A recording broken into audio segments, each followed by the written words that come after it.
Hi friends, और कैसे हैं आप सब। आपका मेरे चैनल हिस्ट्री बफ में फिर से स्वागत है। और प्लीज़ फ्रेंड्स, मेरे चैनल को जल्द से जल्द सब्सक्राइब करें और बेल आइकन भी प्रेस करें ताकि आगे आने वाले हर नोटिफिकेशन आप तक पहुंच सके। दोस्तों, आज इस वीडियो में हम आयरन एज, जिसको लौह युग भी बोला जाता है, उसके बारे में पढ़ेंगे और इससे रिलेटेड कुछ और तथ्य के बारे में जानेंगे कि इसने आज के इंडस्ट्रियलाइजेशन यानी कि उद्योग के दौर में इसके इन्वेंशन काफ़ी योगदान दे रहे हैं। तो चलिए अपनी वीडियो शुरू करते हैं। दोस्तों, लौह युग यानी कि आयरन एज मानव इतिहास का एक काल है जो 1200 ईसा पूर्व के बीच शुरू हुआ था। और वही इस क्षेत्र के अगर आधार पर हम देखें, मतलब इसको एरिया वाइज अगर देखें, तो पाषाण युग और कांस्य युग का भी इसने काफ़ी बड़े पैमाने पर इस्तेमाल किया था। यानी कि उस समय यानी कि पाषाण और कांस्य युग में जो प्रयोग किए गए औजारों था, उनका भी काफ़ी बड़े पैमाने पर इस्तेमाल किया गया होगा। वही लौह युग के दौरान अधिकांश यूरोप, एशिया और अफ्रीका के कुछ हिस्सों में लोगों ने अक्सर लोहे और स्टील से उपकरण और हथियार बनाना शुरू कर दिया था। वही प्राचीन ग्रीस या कहीं यूनान, तो उसमें कुछ समाज ऐसे थे जिन्होंने लौह युग की शुरुआत जो हुई वो अक्सर सांस्कृतिक गिरावट की अवधि के साथ हुई थी वहाँ पे। और यह भी हो सकता है दोस्तों कि मनुष्य ने पूरे कांस्य यानी कि ब्रॉन्ज एज में लोहे को छिटपुट रूप से पिघलाया हो, यानी कि थोड़ा थोड़ा करके। वही हालांकि उन्होंने लोहे को एक निम्न धातु के रूप में देखा, यानी कि उस समय के जो लोग थे वो इसको कम वैल्यू देते थे अक्सर। वही लोहे के औजार और हथियार उनके कांस्य समक्षों की तरह कठोर या टिकाऊ नहीं होते थे। वही जिसमें जो आयरन होता था अक्सर दोस्तों, वो ब्रॉन्ज यानी कांस्य के मुकाबले ज़्यादा मजबूत नहीं होता था। वैसे भी ब्रॉन्ज से ही अधिकांश धातुएं उसी से मेल्ट करके ही अक्सर बनाए गए थे। तो ऐसे में दोस्तों लोहे का उपयोग तब और अधिक ज़्यादा हो गया था। यानी कि अब लोगों ने लोहे को कार्बन के साथ गर्म करके स्टील जैसे कठिन धातु को उसमें बनाना सीख लिया था।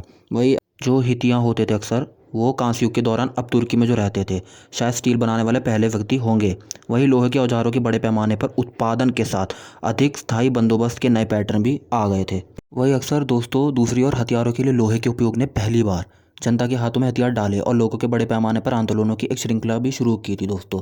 मतलब अब इस समय में लोगों के पास काफ़ी हद तक हथियार बड़े पैमाने पर उपलब्ध थे। वही दोस्तों यूरोप और एशिया एक ऐसे बड़े कॉन्टिनेंट थे जिसमें इस लोहे का बड़े पैमाने पर इस्तेमाल किया गया था औजार और हथियार के रूप में।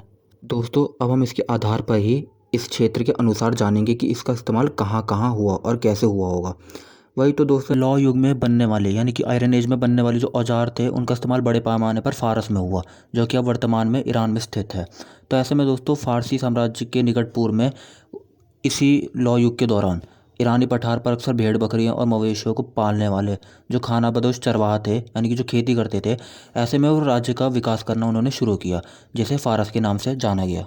ऐसे में बहुत लोगों द्वारा स्टील व लोहे को बनाना सीख लिया गया था, तो इसी से ही फारसियों ने अपना साम्राज्य स्थापित किया। तो स्टील के हथियार पहले से ही कांस्य या पत्थर के हथियारों की तुलना में तेज और मजबूत होते थे। तो प्राचीन फारसी भी घोड़े पर सवार होकर लड़ते थे। वे एक बख्त तरबंद घुड़सवार सेना विकसित करने वाली पहली सभ्यता हो भी सकती है, जिसमें अक्सर घोड़े और सवार पूरी तरह से स्टील के कवच से ढके हुए थे। ऐसे में 550 ईसा पूर्व के आसपास ही साइरस द ग्रेट द्वारा फारस साम्राज्य को स्थापित किया गया था। तो ऐसे में इतिहास के सबसे बड़े साम्राज्यों में से यह एक बड़ा साम्राज्य बन गया था, जो कि पूर्वी यूरोप के बाल्कन से लेकर भारत में सिंधु घाटी तक फैला हुआ था। ये बहुत बड़ा साम्राज्य था उस समय का। दोस्तों, अब हम यूरोप में लौह युग यानी कि आयरन एज की बात करने जा रहे हैं। तो दोस्तों अक्सर यूरोप में जो नॉर्मल जीवन था यानी कि जो सामान्य जीवन था, वो अक्सर तौर पे ग्रामीण और कृषि पर ही आधारित हुआ करता था। वही अक्सर लोहे के औजारों ने खेती को और आसान बना दिया था।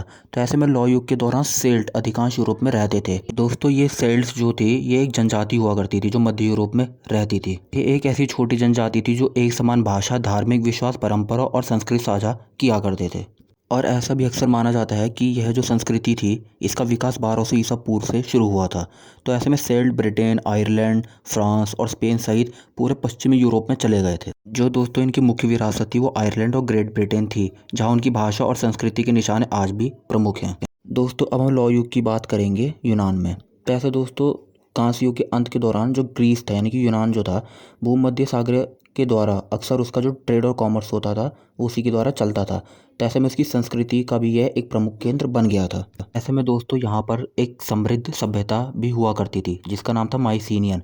ऐसे में माइसीनियन ने बड़े महलों और सख्त वर्ग पदानुक्रम वाले समाज का भी निर्माण किया था। लेकिन वही लगभग 1200 ईसा पूर्व के आसपास इसका पतन हो गया था। ऐसे में दोस्तों जब लौह युग की शुरुआत यूनान में होनी थी, तो ऐसे में उसमें काफ़ी उथल पुथल का दौर भी था। तो उसी ने उसी में प्रवेश किया, जिसके कारण इसे ग्रीक डार्क एज भी कहा जाता है।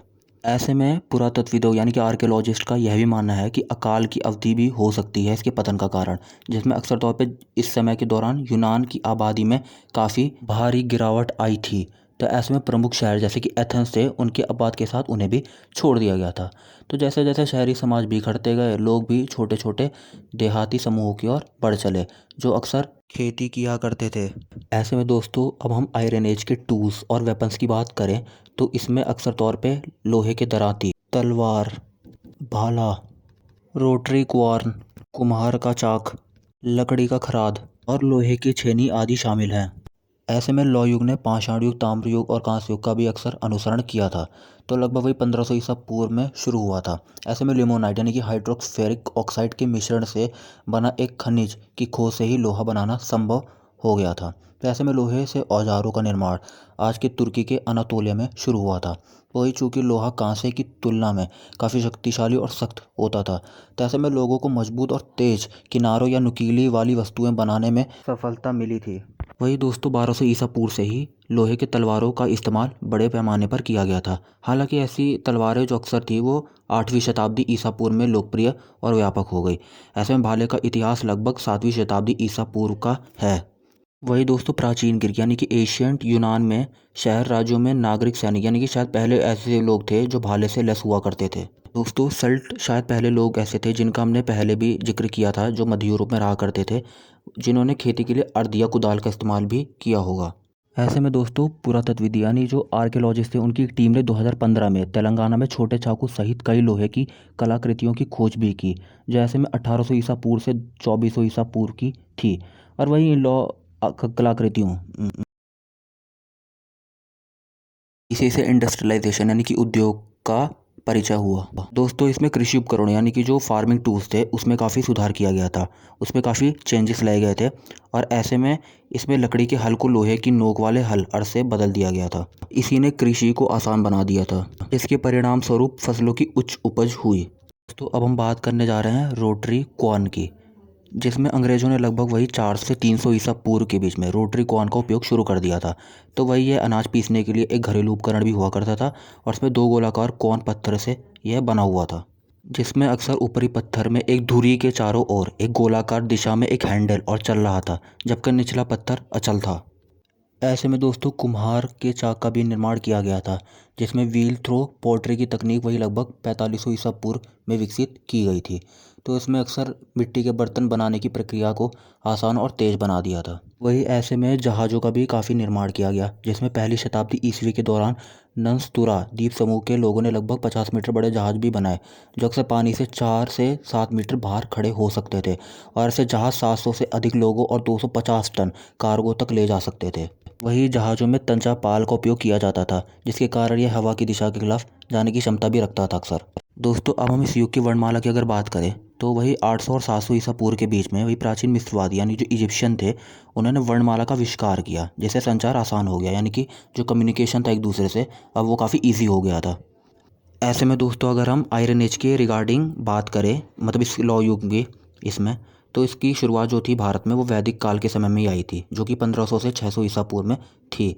तो ऐसे में वैदिक काल में वही लगभग 1400 ईसा पूर्व के आसपास ही हड़प्पा सभ्यता के पतन और लौ युग की शुरुआत के बाद ही कांस्य युग के अंत दोनों शामिल हैं। वही जो सिंधु नदी घाटी थी यानी कि जो हड़प्पा सभ्यता थी वो काफ़ी जटिल और अत्यधिक शहरीकृत थी। वही दोस्तों वैदिक काल का नाम वेदों, हिंदू धर्म के मूलभूत धार्मिक ग्रंथों के लिए रखा गया है। ऐसे में वैदिक संस्कृत की प्राचीन लिपि में लिखी गई सबसे पुरानी संभवतः 1500 और 1200 ईसा पूर्व के बीच बनाई गई थी। वही दोस्तों इसी के साथ ही इस बदलती दुनिया में व्यवस्थित रूप से गलाने और लोहे का उपयोग शुरू करने वाला भारत की पहली संस्कृति सामने आई थी, जिसमें दोस्तों अक्सर मिट्टी के बर्तनों की एक विशिष्ट शैली के बाद हम उन्हें पेंटेड ग्रे वेयर कल्चर भी कहते हैं। वही इसी के बीच सिंधु और गंगा नदी घाटियों के साथ लगभग वही 1200 से 600 ईसा पूर्व तक में चित्र ग्रे वेयर लोगों ने कृषि उपकरणों, पालतू घोड़ों के लिए लोहे का उपयोग करना शुरू कर दिया था, और वही अधिक जटिल सामाजिक और राजनीतिक इकाइयों में पुनर्गठित करना भी शुरू कर दिया।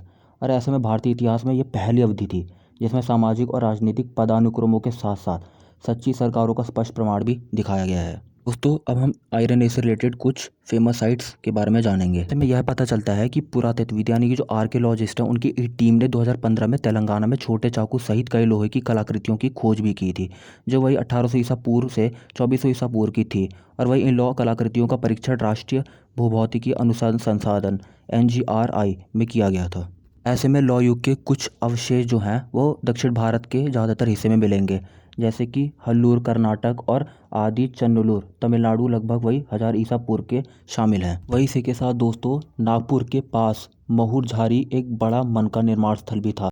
ऐसे में दोस्तों दक्षिणी जाम्बिया जो कि अफ्रीका में स्थित है, वही विक्टोरिया क्षेत्र पुरातात्विक सामग्री में काफ़ी समृद्ध था और वही विशेष रूप से प्रारंभिक लौह युग का चंडू और जॉम्बेजी फॉर्म में खुदाई से मिट्टी के बर्तनों, लोहे की वस्तुओं और अन्य भौतिक संस्कृति के बड़े संग्रह का भी पता चला है। इसके साथ ही दोस्तों जॉम्बेजी फॉर्म में एक उप आयातकार झोपड़ी योजना की खोज भी की गई थी।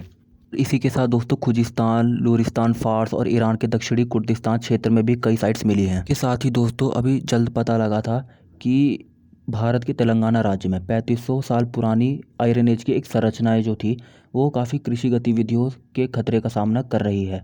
ऐसे में इसमें पुरातत्वविदों ने यह गंभीर चिंता व्यक्त करते हुए यह भी कहा है कि तत्काल सुधारात्मक कदम नहीं उठाए गए तो एक महान विरासत हमेशा के लिए नष्ट हो जाएगी। और ऐसे में रासिगुलका चालका के नाम से मशहूर इस जगह में 100 से अधिक महापाषाणकालीन कब्रें हैं, लेकिन अब केवल 4 संरचनाएं ही मौजूद हैं।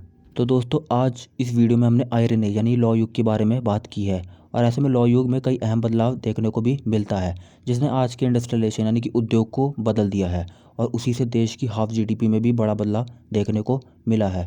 तो दोस्तों अगले वीडियो में हम आयरन एज में हुए कुछ बड़े इवेंट्स की बात करेंगे और अगर आपको ये वीडियो अच्छी लगे तो लाइक, सब्सक्राइब और कमेंट करना ना भूलें। जय हिंद, धन्यवाद। मैं आपका दोस्त अंशुमन।